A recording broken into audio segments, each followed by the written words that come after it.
What's up guys, Swordsman here, and I am bringing you some MW3 gameplay, and I am rocking the Type-95 like a boss or like a bitch, whatever you want to go with. Before we get too far along, I do want to say that One More Game, episode 13, is now live for you to go and check out. It will be on Podbean as I commentate this, iTunes within a few hours it should be.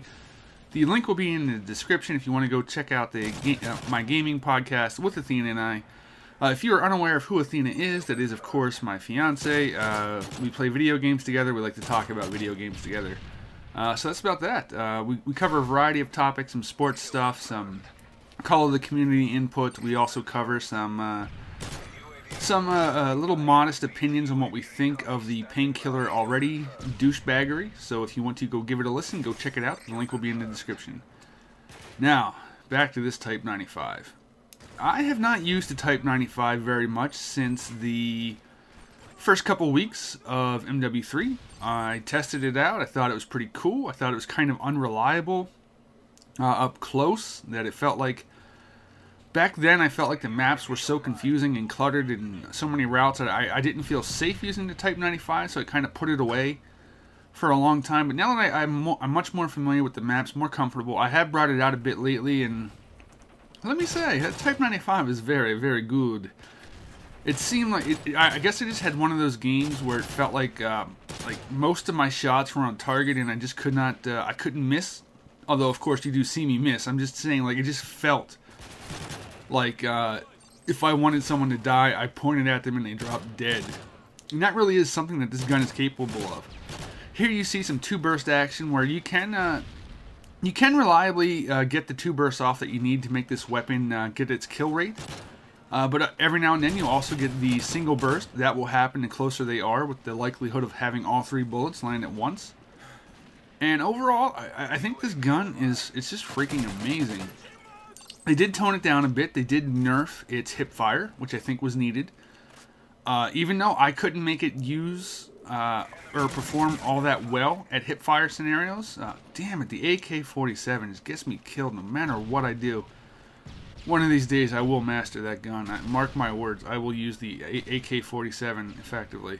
I haven't done it yet, but at some point I will. But yeah, this game just felt like whoever I wanted to kill, I pointed the gun at them and they died, which is somewhat rare for me.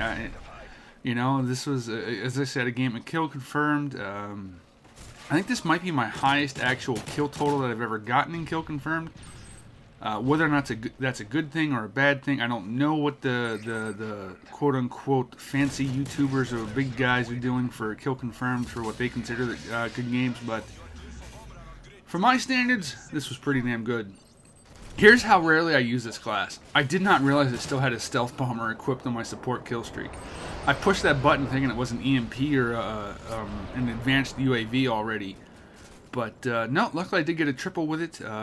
Typically I don't run stealth bomber. I try not to run things that take me away from the action, even for just a couple of seconds like that, for picking where I want to place it. And I prefer to just push the button and then have it just do its thing while I go about my killing or objective playing ways, you know.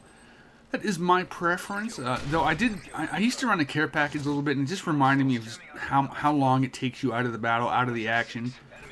So I did make sure to get rid of that shit. Although I do see why people use it. It is a...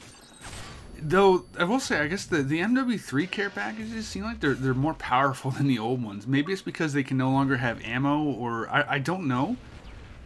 But the care packages in MW3 seem like you get good stuff way more often than you have in the past two games, but that could just be me. I haven't actually researched any of the numbers of the probability that they have.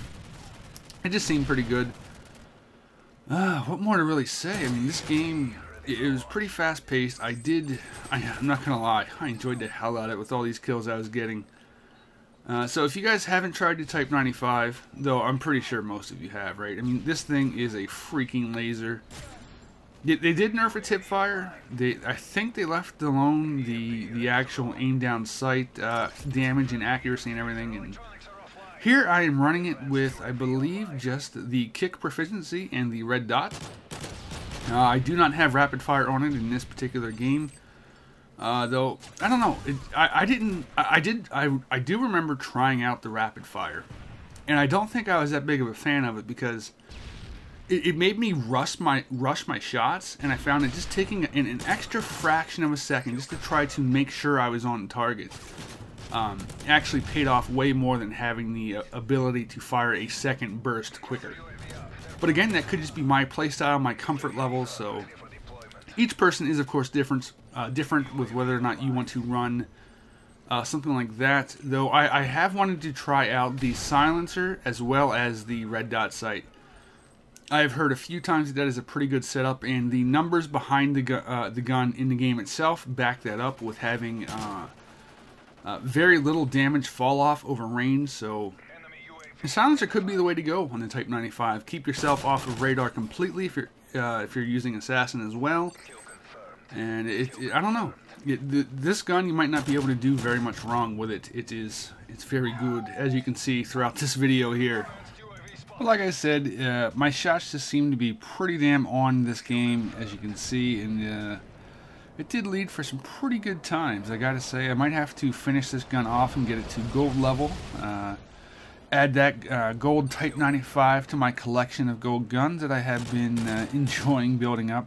And I don't know if I'd like how it looks gold. I mean, I don't know. Some of the guns that I've gotten, I prefer other camos, I'm not gonna lie. Some of the gold looks good on some guns. Some of them do.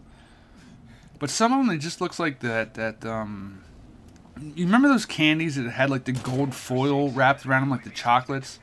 It almost looks like that it's like this cheap-looking, plasticky, fake tinfoil type gold wrapper that they put on some of these guns. I don't know. I think for the most part, the Black Ops gold guns actually ended up looking a lot better. But again, that is just my opinion. Let me know what you guys think of the Type-95 or anything else in this video, how you like to run it, what you like for the camo on it. Take care, guys. That was the end of the game. I had to my standards, I had a pretty good game.